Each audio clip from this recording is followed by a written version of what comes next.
ایک ایسا گناہ جس سے بیوی ہمیشہ کے لیے حرام ہو جاتی ہے اور بغیر طلاق کے بیوی شوہر کے اوپر حرام بن جاتی ہے۔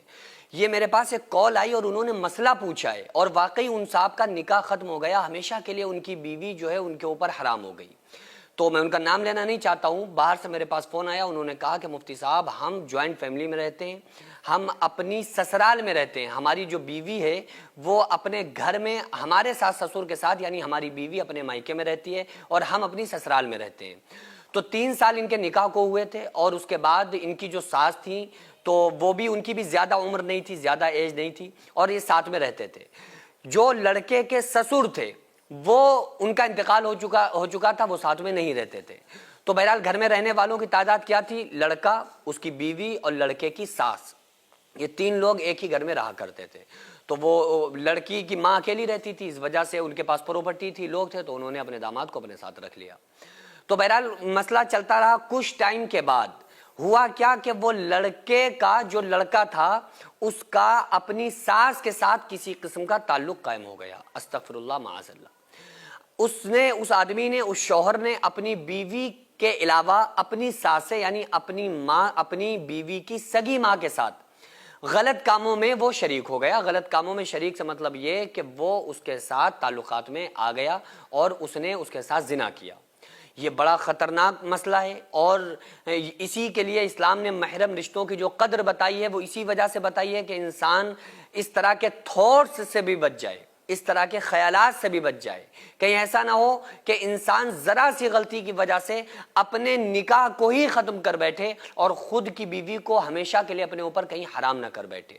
تو اللہ تعالیٰ نے ان رشتوں کی جن رشتوں کو بڑا پاکیزہ بتایا ہے، جن رشتوں کو بڑا مستحکم بتایا ہے، جن رشتوں کو بڑا مضبوط بتایا ہے، ان رشتوں میں اگر کوئی بندہ خلل لاتا ہے، اور خصوصی طور پہ ایک داماد اگر اپنی ساس کے ساتھ کسی بھی قسم سے وہ اس کے قریب ہو جاتا ہے اور اس کے ساتھ اگر وہ ایسا سنگین جرم کر بیٹھتا ہے، تو اس گناہ سے اس کی جو بیوی ہوگی وہ اس کے اوپر حرام ہو جائے گی، ہمیشہ کے لیے اس کی بیوی اس کے لیے ناجائز ہو جائے گی، اور ایسی حرام ہوگی کہ دوبارہ کبھی بھی اس عورت کے ساتھ اس کا نکاح نہیں ہو سکتا، یعنی اپنی بیوی سے۔ ورنہ ایسے مسئلے ہوتے ہیں نا کہ اگر شوہر نے طلاق دے دی، اس کے بعد عدت گزار کے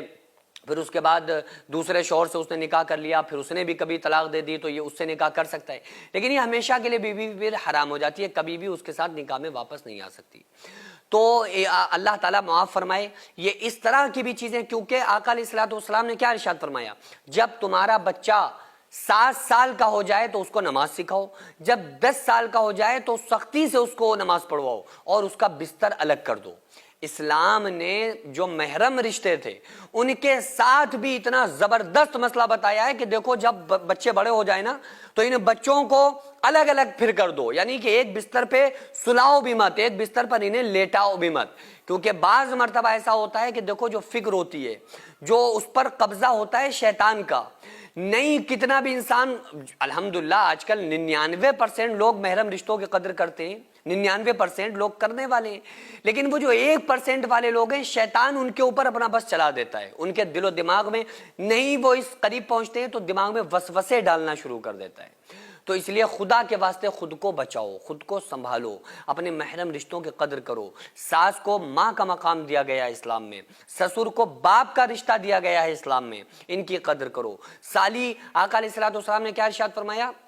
کہ دیور جو ہے وہ بھابھی کے لیے موت ہے۔ کیوں بتایا؟ کیونکہ دیور ہمیشہ بھابھی کے قریب بھی رہتا ہے اور مذاق والا سسٹم بھی ہے، تو آقا علیہ السلام نے ارشاد فرمایا کہ دیور بھابھی کے لیے موت ہے، یعنی ان دونوں کو بالکل الگ رہنا چاہیے، مذاق سے بھی بچنا چاہیے، کیونکہ خدا نخواستہ اگر نہیں انسان ویسے زنا کر رہا ہے تو آنکھ کا زنا نہ ہو، زبان کا زنا نہ ہو، کیونکہ دیور بھابھی کے بالکل قریب ہوتا ہے۔ تو اسلام نے تو اتنا تمہیں پارسا بنانے کی کوشش کی اور حکم دیا ہے کہ بھابھی سے بھی آپ دور رہیں، اور اکثر ایسا سننے میں آتے ہیں نا کہ ہر دھرم میں اس طرح کی باتیں سننے کو ملتی ہیں کہ دیور اور بھابھی کے رشتے قائم ہو گئے۔ تو یہ کب ہوتا ہے؟ یہ جب ہوتا ہے جب ہم اسلام کا جو پلیٹ فارم ہے اس پلیٹ فارم سے ہٹتے ہیں اور اسلام کے خلاف عمل کرنے کی کوشش کرتے ہیں، تو پھر فوراً شیطان کا بندے کے اوپر زور چل جاتا ہے۔ آپ لوگ اپنے پیسے کی برکت اور طاقت دیکھیے، جو آپ تھوڑا تھوڑا تعاون ہر مہینے ان غریبوں کے نام کرتے ہیں، جن کے گھروں میں چولہے نہیں جل پاتے ہیں، جن کے بچے بھوک سے بلک بلک کے سوتے تھے۔ الحمدللہ جو ہماری آغازیہ ویلفیئر سوسائٹی ہر مہینے ان غریبوں کو راشن دینا،